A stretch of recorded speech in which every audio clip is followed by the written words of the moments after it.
kuba tuli mu kyalo.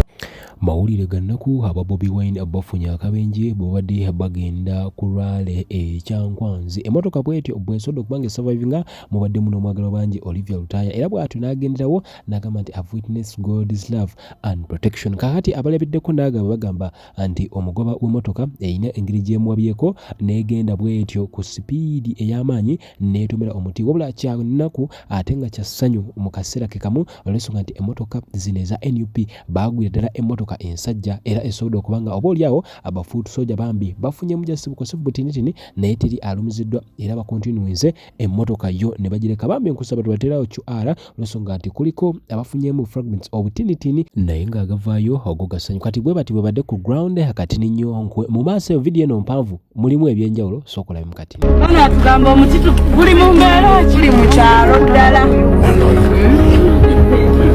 mukyalo ddala emmotoka kino ekyuma kigoye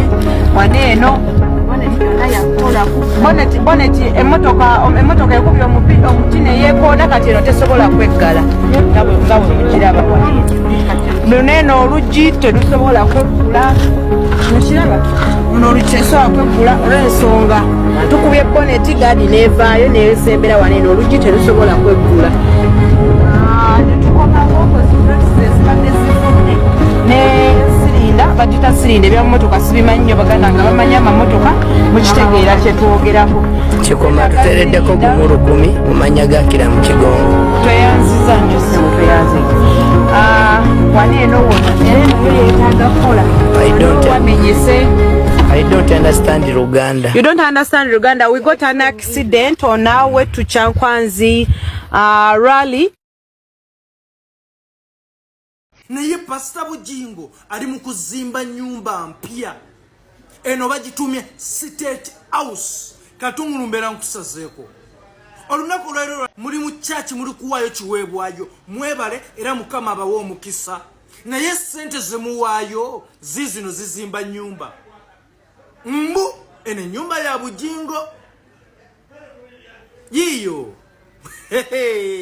olaba nti mwatenderi gye yazimba juzi n'ateeka makula kati ate eno ndala mu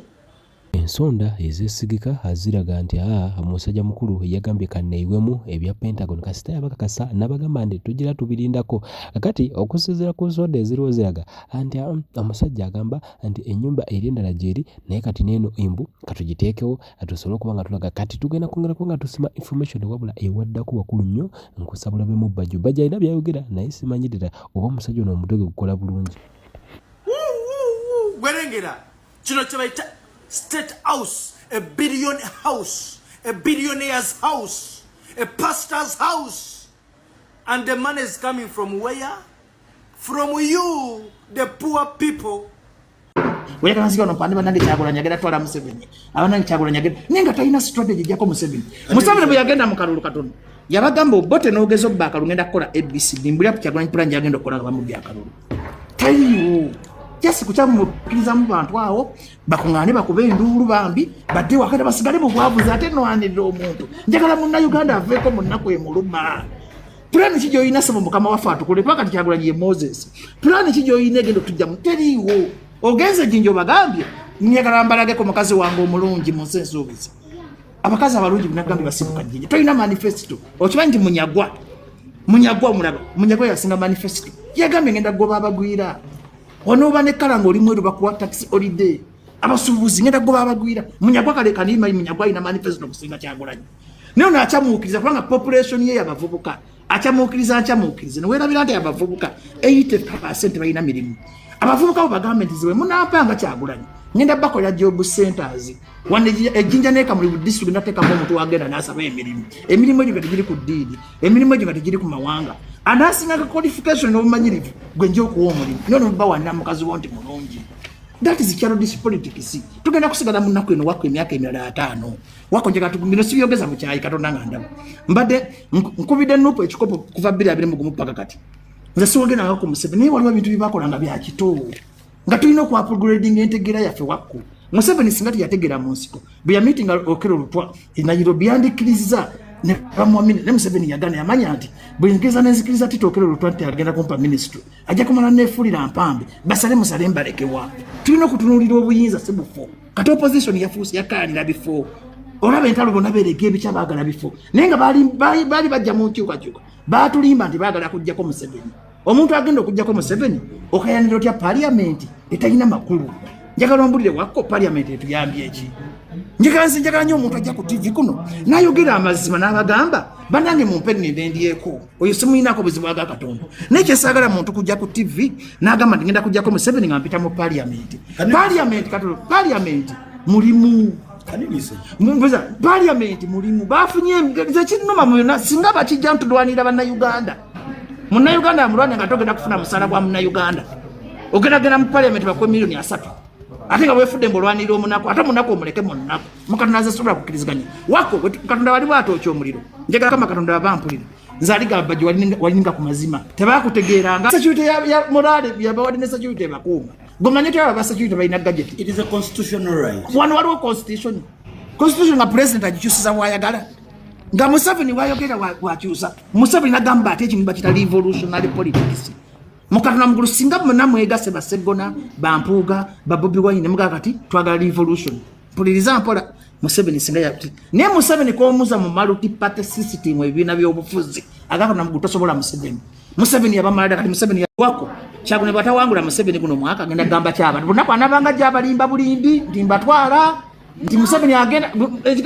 ekigamba Museveni agenda kyatama abantu besi yabagamba abemasaka mugenda kumulaba onabagamba mubindeke kyagula nyomanya agamba nti oba musiru nnyo okudda mu kalulu kano juka ayingidde mu kalulu takyusa kiba electoral reforms zitazikyusiza ayingidde mu kalulu amateeka gasigadde nga bwe gali eyandibadde agamba sigenda kuyingira mu kalulu konna paka nga bwe yabaka makyusiza kino na kino sigenda kuyingira mu kalulu kano paka nga gundi akozibwa ati ne bwati nebuzi temwagala mazima mwagala muntu kujja wano ku TV ayogere ebyo nti Museveni agenda nga talina gyalaga bantu beeko neddiini mu mutima okubye kinabadde ngamba Ssenyonyi ku Twitter Ssenyonyi yavuddeyo n'amookinga Basseggona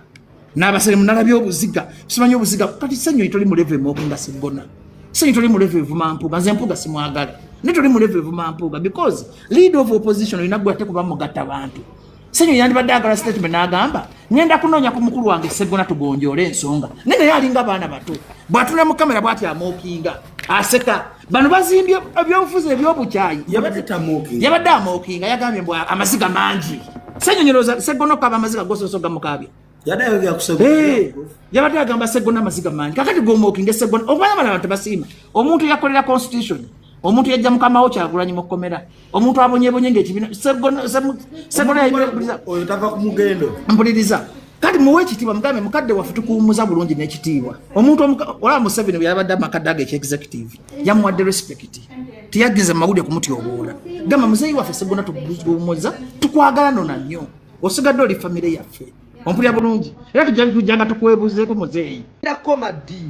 okukwata abaana abato ne mubambaza t-shirt ne mulaga Museveni nti abantu ekisawe kyajjudde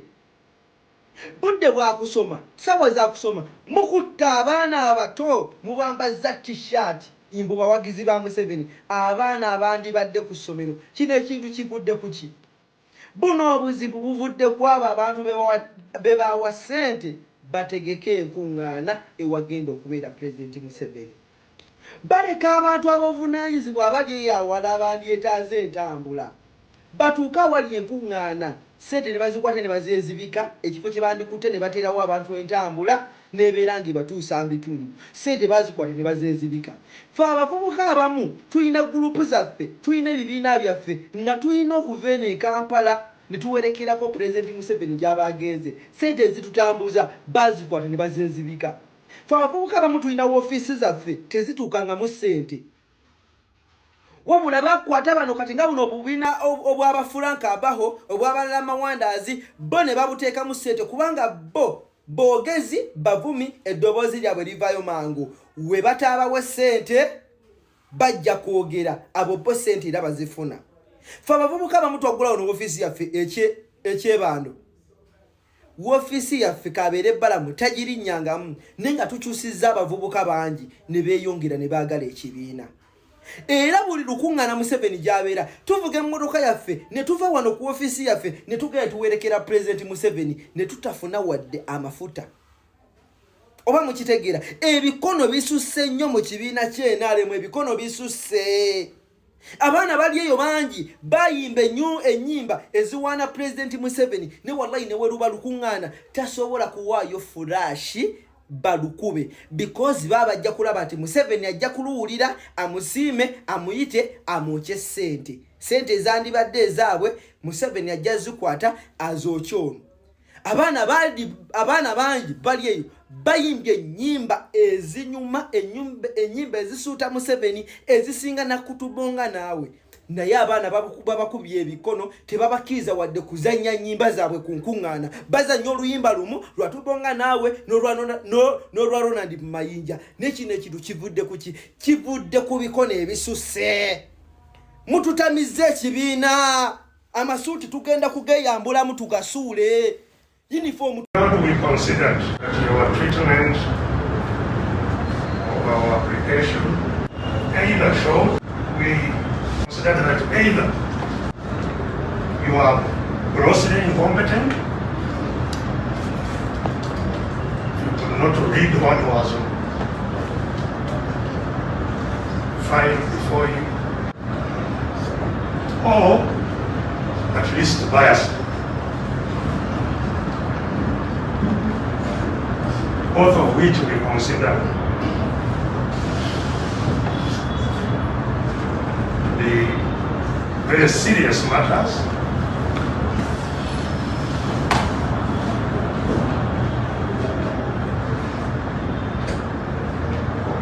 because we run to court, everybody looks at court as a temple of justice. Lord,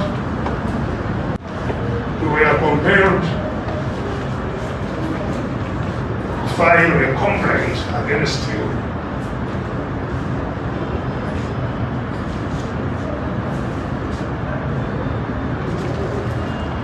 with the Uganda Judicial Service Commission.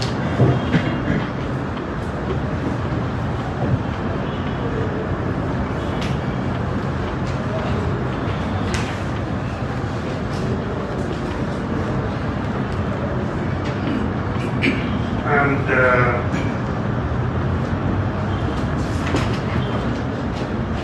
if you have not received the notification of that complaint by the Judicial Service Commission, as they are required to extend it to you, commencement of a trial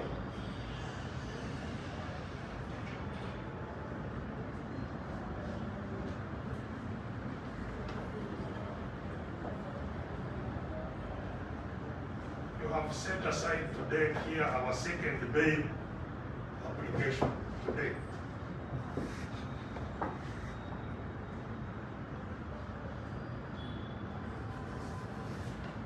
This was the application we made in April this year.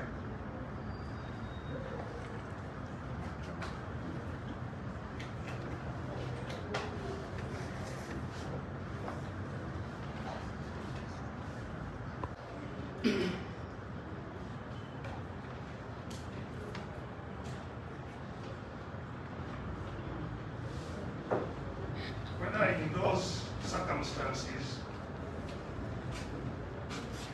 you consider that it is still prudent